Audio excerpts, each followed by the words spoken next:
Speaker గారికి, deputy speaker గారికి, గౌరవ ముఖ్యమంత్రి గారికి, మంత్రులకు, గౌరవ మంత్రులకు, సభ్యులకు, అధికారులందరూ కూడా నమస్కారం.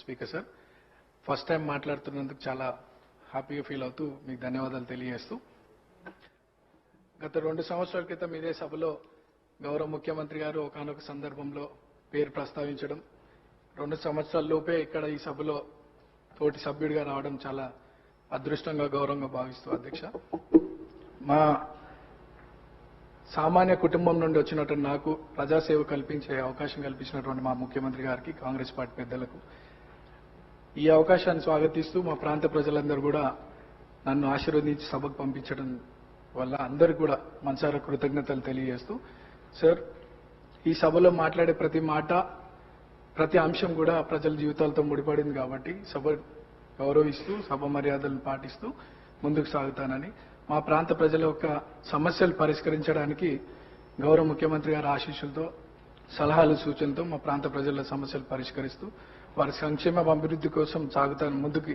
అదే నా లక్ష్యంగా పెట్టుకొని ముందుకు సాగుతానని. అట్లానే మా ప్రాంతంలో కృష్ణానగర్ అనే ఒక ఏరియా ఉంది సార్.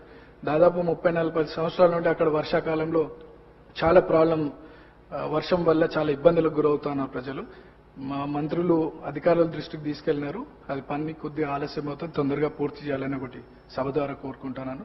అట్లానే హైటెన్షన్ లైన్స్ మా ప్రాంతంలో ఉండడం వల్ల 10ల సంఖ్యలో ప్రజలు చనిపోయినటువంటి విషయం పూర్వంలో, అది కూడా అధికారుల దృష్టికి తీసుకెళ్లినారు.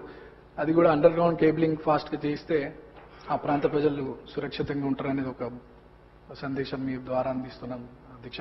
అండ్ చాలా మంది పిల్లలు కూడా అక్కడ చదువుకొని 10th తర్వాత ఫైనాన్షియల్ ప్రాబ్లం వల్ల చదువుకోలేని పరిస్థితి. సో అక్కడ ఒక ఇంటర్మీడియట్ అండ్ డిగ్రీ కాలేజ్ కూడా వస్తే బాగుంటుందని ఒక అభిప్రాయం తెలియజేస్తూ నాకు ఈ అవకాశం ఇచ్చినటువంటి మీకు థ్యాంక్స్.